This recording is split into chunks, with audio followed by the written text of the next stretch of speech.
ఏళ్ల తరబడి కష్టపడి ప్రభుత్వ ఉద్యోగం సాధించి అపాయింట్మెంట్ ఆర్డర్ తీసుకుని ఆ ఉద్యోగంలో చేరిన వారికి కావచ్చు, ఆ కుటుంబానికి కావచ్చు, వచ్చే ఆనందం అంతా ఇంత కాదు. సో ఇలాంటి ఆనందాన్ని దాదాపుగా 5-6 ఏళ్ల తర్వాత కూటమి ప్రభుత్వం వచ్చిన తర్వాత కల్పించింది. ఎందుకంటే జగన్మోహన్ రెడ్డి 5 ఏళ్ల పాటు ఒక్క డిఎస్సి నోటిఫికేషన్ కూడా తీయకపోవటంతో ఇంకా తీస్తారని 5 ఏళ్ల పాటు కళ్ళు కాయలు కాసేలాగా ఎదురు చూసినటువంటి నిరుద్యోగులు కూటమి ప్రభుత్వ తొలి సంతకంతో వాళ్ళ కళ నెరవేరింది.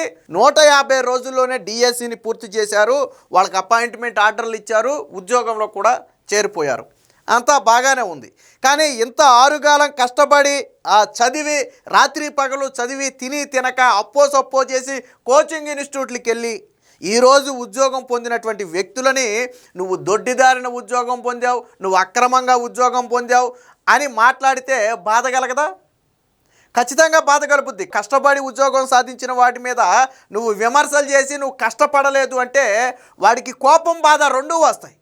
అలాంటి కోపం బాధే ఈరోజు ఎవరైతే మొన్న తాజాగా ఉపాధ్యాయ ఉద్యోగాలు సాధించారో వాళ్ళలో కూడా వచ్చింది. ఎందుకంటే వైసీపీ నాయకులు జగన్మోహన్ రెడ్డి మాట్లాడుతున్నటువంటి మాటలు ఒక రకంగా మానసికంగా వాళ్ళని తొలిచేస్తున్నాయి. నిన్న అదే బాధను వ్యక్తం చేశారు. నిన్న కాకినాడలో ఉభయ గోదావరి జిల్లాలో కొత్తగా డిఎస్సిలో ఉద్యోగం పొందిన వాళ్ళందరూ కూడా ఒక సమావేశం ఏర్పాటు చేసుకున్నారు. ఏర్పాటు చేసి ముక్తకంఠంతో ఒకటే చెప్పారు, మా కష్టాన్ని అవహేళన చేయొద్దు, మేము కష్టపడి ఉద్యోగాలు సాధించాం, మీరు మాట్లాడే మాటలు మా మనోభావాలను దెబ్బతీస్తున్నాయి. సో కాబట్టి ఈ మాటలు కరెక్ట్ కాదు. ఎవరి దగ్గరైనా సరే ఆధారాలుంటే బయటికి తీసుకొచ్చి ప్రభుత్వం ముందు పెట్టండి, లేదా ప్రభుత్వం మీకు న్యాయం చెయ్యదు అనుకుంటే కోర్టుల ముందు పెట్టండి తప్ప మీ సొంత మీడియాలో, సొంత పత్రికల్లో, సొంత ఛానల్స్లో మా మీద విష ప్రచారం చేసి మమ్మల్ని హననం చేసే ప్రయత్నం చేయొద్దు, మా మనోభావాలు దెబ్బతీసే ప్రయత్నం చేయొద్దు. మీరు మాట్లాడే మాటలు మాకు సురుక్కుని తగులుతున్నాయి, ఒక రకంగా మమ్మల్ని అవమానిస్తూ మాట్లాడినట్టుగా మాకు అనిపిస్తుందని చెప్పి నిన్న ఎవరైతే ఆ ఉద్యోగాలు పొందిన ఉపాధ్యాయులు ఉన్నారో వాళ్ళందరూ కూడా నిన్న మాట్లాడారు. ప్రభుత్వానికి మద్దతు తెలిపారు. రాజకీయాలకు అతీతంగా వాళ్ళు మద్దతు తెలిపారు. దీంట్లో రాజకీయాలతో ప్రమేయం లేదు. ఎందుకు రాజకీయాలతో ప్రమేయం లేదంటే ఉద్యోగం వచ్చిన వాళ్ళు వైసీపీ పార్టీ వాళ్ళు కూడా ఉండుంటారు. ఆ రోజు వైటీపీ పార్టీకి సపోర్ట్ చేసిన వాళ్ళు కూడా మన ఉద్యోగాలు పొంది ఉండొచ్చు. బట్ అది తప్పు కాదు. వాళ్ళు కష్టపడ్డారు, ఉద్యోగం సాధించారు అంతే. జగన్మోహన్ రెడ్డి విమర్శలే చేస్తున్నాడు తప్ప ఆధారాలు బయట పెట్టట్లా.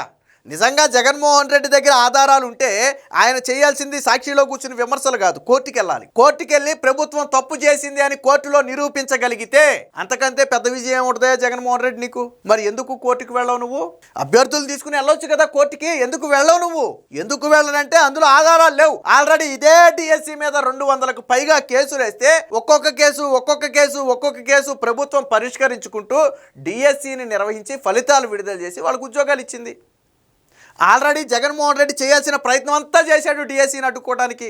కానీ ప్రభుత్వం చిత్తశుద్ధితో, ముఖ్యంగా నారా లోకేష్ గారు పట్టుదలతో, ఇచ్చిన మాట ప్రకారం డిఎస్సి నిర్వహించాలని పట్టుదలతో డిఎస్సి నిర్వహించి వాళ్ళకి పోస్టింగ్ కూడా ఇచ్చారు. మరి ఏడాది అయిపోయింది, డిఎస్సి నిర్వహణ జరిగి ఏడాది అయింది. వాళ్ళకి పోస్టింగ్లు ఇచ్చి రిజల్ట్ వచ్చి పోస్టింగ్లు ఇచ్చి 6 నెలలు దాటింది. ఇప్పుడు కూడా డిఎస్సి మీద విమర్శలు చేస్తున్నారు. ఆధారాలతో విమర్శలు చేస్తే ఖచ్చితంగా మనం సమర్థిస్తాం. గ్రూప్ 1 ఉంది, జగన్మోహన్ రెడ్డి నిర్వహించిన గ్రూప్ 1 ఉంది. కోర్టు ఏం చెప్పింది? ఆధారాలతో వెళ్తే ఈ గ్రూప్ 1 మీద మాకు అనుమానం కలుగుతుందని చెప్పి 40 మంది గ్రూప్ 1 ఉద్యోగం పొందిన వాళ్ళని అప్రాధాన్యత పోస్టులకు తరలించి దాని మీద ఎంక్వైరీ చేసింది. ఎందుకంటే వీళ్ళు పవర్లో ఉంటే ఒకవేళ దాన్ని ఏదైనా ఇన్ఫ్లుయెన్స్ చేస్తారు కేసునని చెప్పి వాళ్ళందరినీ అప్రాధాన్యత పోస్టులకు తరలించి దాని మీద ఎంక్వైరీ చేయించింది కోర్టు కూడా సీరియస్గా తీసుకుంది. కొంతమంది అభ్యర్థులు ఇచ్చిన ఆధారాలు చూస్తే మాకు అనుమానం కలుగుతుందని చెప్పింది. మరి అలాగే డిఎస్సి అభ్యర్థుల నుంచి ఎందుకు తీసుకెళ్ళి ఆధారాలు ఇవ్వట్లేదు? ఎవరైతే నీ సాక్షిలో కూర్చుని, ఎవరైతే నీ పక్కన కూర్చుని మాట్లాడారో వాళ్ళ ఆధారాలు తీసుకుని ఎందుకు కోర్టుకి వెళ్తలా? నేను అభ్యర్థులను కూడా అడుగుతున్నా, మీరు వెళ్ళాల్సింది జగన్మోహన్ రెడ్డి కాదు. నిజంగా మీకు అన్యాయం జరిగిందని మీరు భావించారు, తప్పులేదు. మీరు వెళ్ళాల్సింది ఎక్కడికి? కోర్టుకి వెళ్ళాలి. మీకు అధికారులు న్యాయం చేయట్లేదు, ప్రభుత్వం న్యాయం చేయట్లేదని మీరు భావిస్తే కోర్టు అనేది ఒకటి ఉంది కదా. మీరు హైకోర్టు దగ్గరికి వెళ్ళి మీ దగ్గర ఉన్న ఆధారాలు బయట పెడితే నిజంగా మీది జెన్యూనే అయితే ఇమీడియట్గా మీకు పోస్టింగ్ ఇమ్మని చెప్పి కోర్టే ఆర్డర్ ఇస్తుంది కదా. అప్పుడు ప్రభుత్వానికి తప్పని తేలుతుంది కదా. ఎందుకు మీరు కూడా కోర్టుకి వెళ్ళరు? ఎందుకు రాజకీయంగా జగన్మోహన్ రెడ్డి పక్కన ఉంటారు? ఇంకో నోటిఫికేషన్ రాబోతుంది. మీరు చదువుకోవడం మానేసి జగన్మోహన్ రెడ్డి ఏమీ లేదు వాడుకుని వదిలేస్తాడు. జగన్మోహన్ రెడ్డికి అది అలవాటే. జగన్మోహన్ రెడ్డికి మీరు మహా అయితే 4 రోజులు ఉపయోగపడతారు, వారం రోజులు ఉపయోగపడతారు అంతే తప్ప జగన్మోహన్ రెడ్డి వల్ల మీకు న్యాయం జరగదు. మీకు కావాలంటే ప్రభుత్వం దగ్గరికి వెళ్ళండి, మాకు ఇదిగో ఇలా జరిగింది అన్యాయం అని. ప్రభుత్వం న్యాయం చేయలేదనుకుంటే కోర్టుకి వెళ్ళండి. కానీ జగన్ రెడ్డి దగ్గరికి వెళ్తే జగన్మోహన్ రెడ్డి గురించి మీకు తెలియదు. 5 ఏళ్ల పాటు వాలంటీర్ ఉద్యోగాలు ఇచ్చి యువత జీవితాన్ని నాశనం చేసినటువంటి చరిత్ర జగన్మోహన్ రెడ్డిది. రాజకీయంగా 2.5 లక్షల ఏపీపీఎస్సీ ఉద్యోగాలు తీస్తానని మోసం చేసినటువంటి చరిత్ర జగన్ది. జగన్ దగ్గరికి వెళ్ళి డిఎస్సి రాసిన వాళ్ళని కూడా నేను అడుగుతున్నా, 5 ఏళ్ల పాటు జగన్ ఎందుకు డిఎస్సి తీయలేదని మొహం మీద ఎందుకు అడగలేదు? మీరు జగన్ పక్కన కూర్చుని మాకు అది రాలేదు ఇది రాలేదని మాట్లాడారు కదా. అదే జగన్మోహన్ రెడ్డిని, ఏమయ్యా జగన్మోహన్ రెడ్డి నువ్వు 5 ఏళ్ల పాటు డిఎస్సి తీసుంటే మాకు ఈ కష్టం ఉండేది కాదు కదా అని చెప్పి ఆ రోజు ఎందుకు జగన్మోహన్ రెడ్డిని ప్రశ్నించలేదు? 5 ఏళ్ళు జగన్మోహన్ రెడ్డి మిమ్మల్ని మానసిక క్షోభ పెడితే ఈ రోజు జగన్ పంచన కూర్చుని మీరు విమర్శలు చేస్తున్నారంటే ఎంతవరకు కరెక్ట్? అది మీకు అన్యాయం జరిగితే తప్పు కాదు, అన్యాయం ప్రశ్నించండి, కోర్టుల ద్వారా ప్రశ్నించండి. న్యాయస్థానం అనేది ఒకటి ఉంది కదా. జగన్ రాజకీయంగా వాడుకున్నాడు, మీకు తెలియట్లా. నేను అభ్యర్థులు కూడా అదే చెప్పింది, మేము కానీ దొడ్డిదారిని కానీ అక్రమంగా కానీ ఉద్యోగాలు పొందాము అని భావిస్తే భయం ఏమీ లేదు. ఆధారాలు బయట పెట్టండి, కోర్టుకి వెళ్ళండి. వాళ్ళు కూడా అదే చెప్తున్నారు, కోర్టుకి వెళ్ళండి అంటున్నారు వాళ్ళు కూడా. సో దీనికి సంబంధించినటువంటి వార్త ఒకటి వచ్చింది, ఒకసారి చూద్దాం. మేము అడ్డదారిలో ఉద్యోగాలు పొందలేదు, వైసీపీ నేతలు మా మనోభావాలు దెబ్బతీస్తే ఊరుకోం, ఏళ్ల పాటు శ్రమించి ఉద్యోగాలు సాధించాం, ఫేక్ ప్రచారాలతో మా మనసులకు గాయపరచొద్దు, రాద్ధాంతం వద్దు, ఆధారాలుంటే చూపండి. కాకినాడలో మెగా డిఎస్సి టీచర్ల సమావేశం. సో వాళ్ళు ఒకటే చెప్తున్నారు, మీరు మాటలతో మమ్మల్ని ఇబ్బంది పెట్టడం కాదు, ఆధారాలుంటే బయటకు చూపమని అడుగుతున్నారు. వాళ్ళు అడిగింది కరెక్టే, ఎవరైనా అడిగేది ఒకటే. మీరు ఒక విమర్శ చేస్తే నీ దగ్గర ఉన్న ఆధారం ఎందుకు పడ్డాయే అంటారు. మరి వైసీపీ దగ్గర ఉన్న ఆధారం ఏంటి? ఎందుకు కోర్టుకు వెళ్ళట్లా? ఎందుకు న్యాయస్థానం తలుపు తట్టట్లా? ఎందుకు తట్టట్లా న్యాయస్థానం తలుపు? ఎందుకు తట్టట్లేదంటే వీళ్ళు చేసేవన్నీ కూడా అబద్ధపు ప్రచారాలు. ఆ విషయం వైసీపీ పార్టీకి కూడా తెలుసు. రేపు కోర్టుకి వెళ్తే కోర్టు దాన్ని కొట్టేస్తే అబాసు పాలయ్యేది జగన్మోహన్ రెడ్డే కాబట్టి, కోర్టుకు వెళితే రాజకీయం చేయటం కుదరదు కాబట్టి కోర్టుకు వెళ్లకుండా తన ఛానల్స్లో కూర్చోబెట్టి డిబేట్లు పెట్టి రాజకీయం చేస్తున్నాడు జగన్. అన్నిటికీ మించి డైవర్షన్ పాలిటిక్స్లో జగన్మోహన్ రెడ్డి పిహెచ్డీ చేశాడు. నేను ఆల్రెడీ వీడియో చేశాను. జగన్మోహన్ రెడ్డి డైవర్షన్ పాలిటిక్స్లో పిహెచ్డీ చేశాడు. Already Jaganmohan Reddy PA KNR అడ్డంగా దొరికిపోయాడు. 1000 కోట్ల ఆస్తుంది, రేపో మాపో ఈడీ ఎంటర్ అవ్వబోతుంది, ఆ ఇష్యూ డైవర్ట్ చేశాడు. వైసీపీ మాజీ ఎమ్మెల్యే బొల్లా బ్రహ్మనాయుడు, వినుకొండ మాజీ ఎమ్మెల్యే బొల్లా బ్రహ్మనాయుడు హైదరాబాద్ శివార్లో 1000 కోట్ల రూపాయల భూమి కొట్టేసేందుకు స్కెచ్ చేసి 5 నకిలీ జీవోలు సృష్టిస్తే తెలంగాణ సైబరాబాద్ పోలీసులు 4 రాష్ట్రాల్లో గాలించి తమిళనాడు రాష్ట్రంలో బొల్లా బ్రహ్మనాయుడిని అరెస్ట్ చేసి ఈరోజు జైలుకు పంపారు. సో వాళ్ళ పార్టీ నేత చేసినటువంటి అవినీతి గురించి ప్రశ్నిస్తారని దాన్ని డైవర్ట్ చేశాడు. ఇక లిక్కర్ స్కామ్లో ఎవరైతే ఆ రాజకసిరెడ్డి, జగన్మోహన్ రెడ్డి తీసుకొచ్చి పెట్టినటువంటి సలహాదారుడు రాజకసిరెడ్డి ఉన్నాడో, జగన్మోహన్ రెడ్డి తీసుకొచ్చి పెట్టినటువంటి అప్పటి ఎండి అయినటువంటి వాసుదేవరెడ్డి ఉన్నారో, వాళ్ళని ఈడీ అరెస్ట్ చేసి జైలుకు పంపింది. ఎక్కడ దీని గురించి మాట్లాడాల్సి వస్తుందో అని ఈ 3 విషయాలు డైవర్ట్ చేయడానికే డిఎస్సి మీద డ్రామా ఆడుతున్నాడు. ఇదే వాస్తవం. జగన్మోహన్ రెడ్డి ఎందుకు డిఎస్సిని పట్టుకుని లీగల్గా కూడా వెళ్లకుండా రాజకీయం చేస్తున్నాడు అంటే ఒకటి రీజన్, ఈ 3 ఇష్యూలను సమర్థవంతంగా డైవర్ట్ చేయాలనేది జగన్ ఉద్దేశం.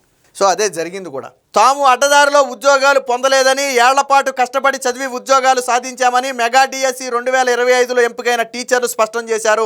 తమ మనోభావాలు దెబ్బతీసేలాగా వైసీపీ నేతలు ప్రవర్తిస్తే ఊరుకోబోమని హెచ్చరించారు. వైసీపీ అసత్య, అవగాహన లేని అనవసర రాద్ధాంతం చేస్తుందని, ఆధారాలుంటే వాటిని బహిరంగంగా మీడియా ముఖంగా బయట పెట్టాలని చెప్పి నిన్న ఎవరైతే కొత్తగా ఉద్యోగాలు పొందారో వాళ్ళందరూ ఒక సవాల్ కూడా విసిరారు. ఇక్కడ చూడొచ్చు, వైసీపీ దుష్ప్రచారాన్ని తిప్పికొడుతూ రాష్ట్ర ప్రభుత్వానికి మద్దతుగా నిన్న సెల్ ఫోన్ లైట్లు అందరూ కూడా ఆన్ చేసి సాంఘీభావం తెలిపారు. దాన్ని మనం ఇక్కడ చూడొచ్చు. దీనికి సంబంధించిన కంటిన్యూషన్ వార్తను చూద్దాం. కూటమి ప్రభుత్వం ఎంతో పారదర్శకంగా ఉపాధ్యాయ పోస్టులు భర్తీ చేసిందన్నారు. మెగా డిఎస్సిపై 2025పై వైసీపీ అసత్య ప్రసారాలను తిప్పికొట్టే విధంగా కాకినాడలో, ఉభయ గోదావరి జిల్లాల్లో ఎవరైతే ఇటీవల కొత్తగా ఉద్యోగాలు పొందారో వాళ్ళందరూ కూడా ఒక సమావేశాన్ని అయితే ఏర్పాటు చేశారు.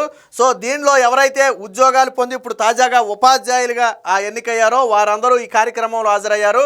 సో దీంతో పాటు కొంతమంది ఉపాధ్యాయ సంఘ నాయకులు కూడా ఈ కార్యక్రమానికి వచ్చారు. ఎందుకంటే ఎవరైతే కొత్తగా ఉద్యోగం పొందారో వాళ్ళ మనోభావాలు దెబ్బతీయడం కరెక్ట్ కాదు అనేది ఉపాధ్యాయ సంఘాలు కూడా చెబుతున్నటువంటి మాట.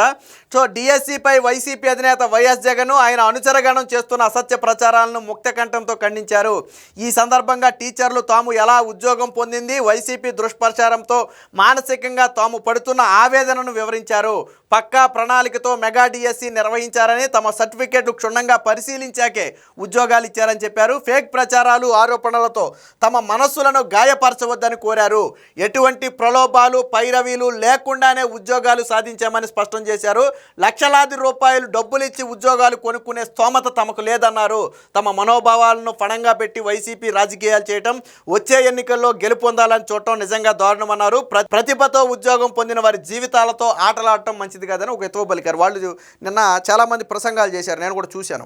అందులో కొంతమంది చెప్పారు, వాస్తవానికి అంటే మనం మాట్లాడుకుంటే రెక్కాడితే కానీ డొక్కాడని కుటుంబం నుంచి వచ్చాడు. వాళ్ళు అదే చెప్పారు, రెక్కాడితే కానీ డొక్కాడని కుటుంబం నుంచి వచ్చారు. అంటే ఏ రోజుకి ఆ రోజు కూలికి వెళ్ళకపోతే, ఆ ఇంట్లో తల్లిదండ్రులు కూలికి వెళ్ళకపోతే వాళ్ళ తినడానికి కూడా తిండి ఉండదు. అకస్మాత్తుగా ఎప్పుడైనా ఒక 5,000 10,000 రూపాయలు ఖర్చు వచ్చి వాళ్ళ ఇంటి మీద పడితే వాళ్ళు అప్పు కోసం ఎటు పరిగెట్టాలో కూడా తెలియనటువంటి పరిస్థితి అంట. అలాంటి కుటుంబాల నుంచి ఉద్యోగం పొందారు. వాళ్ళ జగన్మోహన్ రెడ్డి లంచాలు ఇచ్చి కొనుక్కునేది ఉద్యోగాన్ని. రెక్కాడితే కానీ డొక్కాడని కుటుంబం అనారోగ్యం వస్తే గవర్నమెంట్ ఆసుపత్రికే తప్ప ప్రైవేట్ ఆసుపత్రికి వెళ్ళలేనటువంటి పరిస్థితుల్లో ఉన్నటువంటి వ్యక్తులు, వాళ్ళు మొత్తం చదివింది మొత్తం గవర్నమెంట్ స్కూల్స్లోను, గవర్నమెంట్ కాలేజీల్లోనే, మళ్ళీ ఎక్కడ ప్రైవేట్ స్కూల్స్ కాలేజీలో కూడా చదవాల. వాళ్ళకి ఆ స్తోమత లేదు. ఈ రోజుల్లో ఎల్కేజీలోనే ప్రైవేట్ స్కూల్లో వేస్తున్నారు తీసుకెళ్ళి. వాళ్ళకి ఆ రోజుల్లో స్తోమత లేదు. వాళ్ళు అదే చెప్పారు, నన్ను డిగ్రీ చదివించడానికి, టీచర్ ట్రైనింగ్ చేయించడానికే మా వాళ్ళు అలసిపోయారు. అలాంటిది డబ్బులు ఇచ్చి ఉద్యోగం కొనుక్కునే స్తోమత మాకు ఎక్కడుందని చెప్పి వాళ్ళు మాట్లాడారు. మరి వాళ్ళ ప్రశ్నకు జగన్ సమాధానం చెప్పాలా, వాళ్ళ ప్రశ్నకు సమాధానం చెప్పాలా. రెక్కాడితే కానీ డొక్కాడని కుటుంబంలో లక్షల రూపాయలు పెట్టి డిఎస్సి పోస్టు కొనుక్కునే అంత స్తోమత వాళ్ళకుందా? మరి ఎలా వచ్చింది పేదవాడికి ఉద్యోగం, ఎలా వచ్చింది? జగన్మోహన్ రెడ్డి పోస్టులు అమ్ముకున్నారు అన్నదే నిజమే అయితే, ఈ రెక్కాడితే కానీ డొక్కాడని కుటుంబానికి పేద ఇళ్లలో వెలుగుల్లాగా ఈరోజు ఉద్యోగం ఎలా వచ్చింది నేను అడుగుతున్నా. వాళ్ళు లక్షలు కాదు కదా, కనీసం ఒక 50,000 రూపాయలు కూడా పోస్టుకి పెట్టలేనటువంటి పరిస్థితి. మరి ఎలా వచ్చింది? ప్రతిభ ఆధారంగా వచ్చింది. కూటమి ప్రభుత్వంలో ప్రతిభే గీటురాయి. జగన్మోహన్ రెడ్డి లాగా ఉద్యోగాలు అమ్ముకోవటాలు, ఉద్యోగాలు కొనుక్కోవటాలు వాళ్ళ ప్రభుత్వంలో జరిగి ఉండొచ్చు. బహుశా అక్కడ జరిగినట్టే ఇక్కడ జరిగిందని వాళ్ళు ఏదైనా భ్రమపడుతున్నారేమో. కానీ వాస్తవానికి వాళ్ళు నిన్న కొంతమంది వాళ్ళ ఫ్యామిలీ హిస్టరీలు చెబుతుంటే మన కళ్ళంట నీళ్ళు వచ్చే పరిస్థితి, వాళ్ళ కష్టం చెబుతుంటే కళ్ళంట నీళ్ళు వచ్చే పరిస్థితి. చాలామంది కోచింగ్ ఇన్స్టిట్యూట్లకు డబ్బులు లేక ఆ కోచింగ్ ఇన్స్టిట్యూట్లో చదివే వాళ్ళ దగ్గర మెటీరియల్ను జిరాక్సులు తీసుకుని చదువుకున్న వాళ్ళు ఉన్నారు. కోచింగ్ ఇన్స్టిట్యూట్లకు వెళ్ళిన తర్వాత అక్కడ మెస్ ఫీజులు కట్టలేక ఒక పూటే భోజనం చేసి ఉన్నవాళ్ళు చాలామంది ఉన్నారు. నిన్న వాళ్ళ స్టోరీలు చెప్తుంటే కళ్ళ వెంట నీళ్ళు వచ్చే పరిస్థితి. జగన్మోహన్ రెడ్డికి ఏం తెలుస్తుంది? బెంగళూరు, తాడేపల్లి, లేకపోతే హైదరాబాద్ ప్యాలెస్లో పడుకునే జగన్మోహన్ రెడ్డికి ఏం తెలుస్తుంది? వాళ్ళ కష్టం.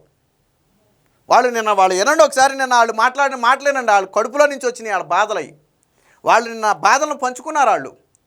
మరి అలాంటి వ్యక్తుల్ని నువ్వు దొడ్డిదారిని ఉద్యోగం తెచ్చుకున్నావంటే వాళ్ళకి ఎంత బాధ కలుగుద్దా?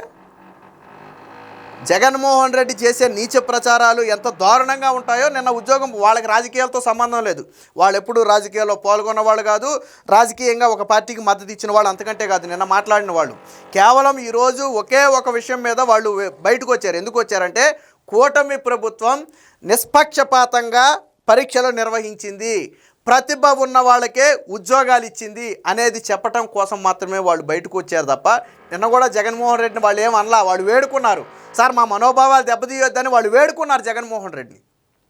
కాబట్టి ఇకనైనా జగన్మోహన్ రెడ్డి ఈ డిఎస్సి మీద ఇలాంటి నీచ రాజకీయాలు మానుకుంటే మంచిది.